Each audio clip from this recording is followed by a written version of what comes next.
এবার দেখো মলা মাছটাও ভেজে নামিয়ে নিলাম। আগে তোমাদের কাতল মাছটা ধুয়ে বেছে ভেজে নিয়েছি, তখন কিছু বলিনি। এখন শুরু করলাম মাছ ভাজাতে। মূল রেসিপিতে চলে যাব, তার জন্য সাথে থাকো, লাস্ট অবধি দেখো, বুঝতে পারবে। অসংখ্য অসংখ্য ধন্যবাদ তোমাদেরকে। চ্যানেলটা একটু সাবস্ক্রাইব করে রেখো, একটু লাইক কমেন্টস করে একটু শেয়ার করে দিও, আর পেজটাকে একটু ফলো করে রেখো। অসংখ্য ধন্যবাদ, সাথে থাকো, মূল রেসিপিতে চলে আসছি। কাতল মাছের কারি করার জন্য আমি দেখো এইভাবে কচু আর আলুটাকে কেটে নিয়েছি। মাছটা তো ভেজে নিয়েছি, দেখালাম। আর মলা মাছটা আজকে করব না, যাই হোক ভেজে রেখেছি। এখন পেঁয়াজ কুচি আর লঙ্কাটাও আমি রেখেছি। এখন ফোড়ন হিসেবে দেখো কি কি দিচ্ছি, সঙ্গে থাকো। ফোড়ন হিসেবে আমি একটু জাস্ট গোটা জিরা দিয়ে দিচ্ছি। একটু বাদামি বাদামি হয়ে আসলে আমি কেটে রাখা এখানে পেঁয়াজ কুচি আর কাঁচা লঙ্কাটাও দিয়ে দিচ্ছি।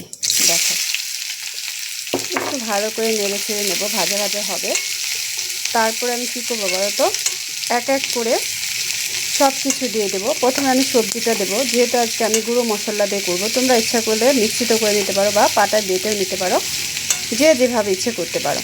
এই রেসিপিটা কিন্তু হ্যাভি টেস্টি। কাতল মাছ বিভিন্নভাবে খাওয়া যায়। কাতল মাছের কালিয়া বলো, কাতল মাছটা বেগুন আলু দিয়েও করা যায়, কিন্তু আমি আজকে কচু আলু দিয়ে করছি। খুব টেস্টি রেসিপি, একবার খেলে বারবার খাবে।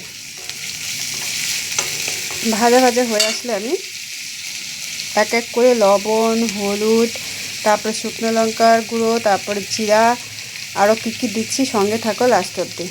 রান্নার মেন মূল মন্ত্রই হচ্ছে ভালো করে কষিয়ে নেওয়া। কষানোটা যদি ভালো হয় তাহলে রান্না এমনিতেই টেস্টি হয়। ঠিক আছে, এখন আমি কেটে রাখা দেখো ধুয়ে রেখেছি ঝরা দিয়ে আলু আর কচুটা আমি দিয়ে দিলাম। এখন আমি একটু নাড়াচাড়া করে নেব, কারণ সবজিটা মজা নেই হচ্ছে মেন। যদি সিদ্ধ সুসিদ্ধ না হয় তাহলে কিন্তু রান্না একটু ভালো লাগবে না। এখন আমি একটু হলুদ আর লবণ দিয়ে ভালো করে ভেজে নেব। এবার আমি দেখো পরিমাণ মতো লবণ দিয়ে দিচ্ছি।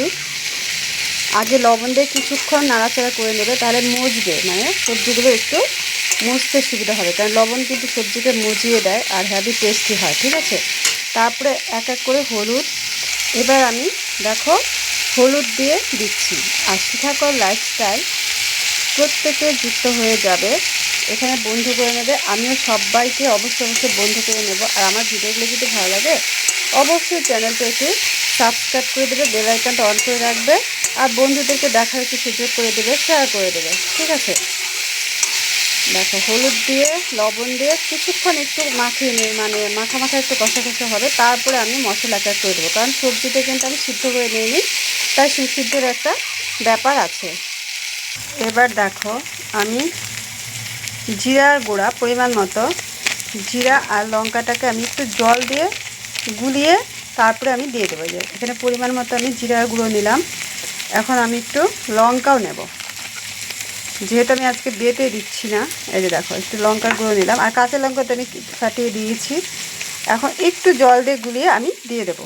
দেখো ভালো করে আমি মিক্সড করে একটু গুলিয়ে, তাহলে কী হবে, সবজিটার সঙ্গে মিশে যাবে, খেতেও হ্যাভি টেস্টি হবে। এবার আমি দেখো দিয়ে দিচ্ছি, দিয়ে আমি কিছুক্ষণ নাড়াচাড়া করে পরে ঝোল অ্যাড করবো, অর্থাৎ জল দেবো। ঠিক আছে, হ্যাভি টেস্টি রেসিপি, তোমরা এইভাবে অবশ্যই করতে পারো। বিভিন্নভাবে খাওয়া যায়, ফিশ তো এমনিতেও ভালো লাগে, কিন্তু কাতল মাছটা যদি তুমি এভাবে রান্না করো তার ফ্লেভারটাই আলাদা। সেই সুন্দর সেন্ট বার হয়েছে, লাস্ট অবধি থাকো, বুঝতে পারবে। দেখো কষানো কিন্তু কি সুন্দর কালার হয়ে এসছে। আমি এখন পরিমাণ মতো জল অ্যাড করে দিচ্ছি।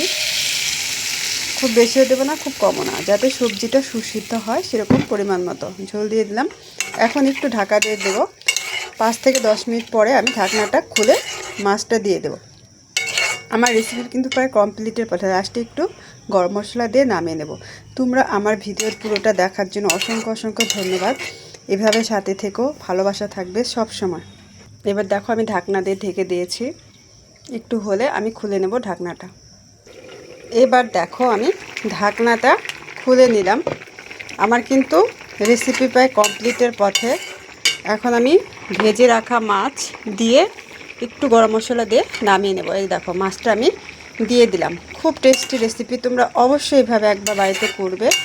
আর আমার রান্নাগুলো কেমন লাগে তোমাদের অবশ্যই কমেন্টসে কিন্তু জানাতে ভুলো না। ভালোবাসা থাকবে সব সময়, ভালোবাসা অবিরাম। আমার রেসিপি কমপ্লিট। Bye, tata. আবার নেক্সট ভিডিও নিয়ে চলে আসবো।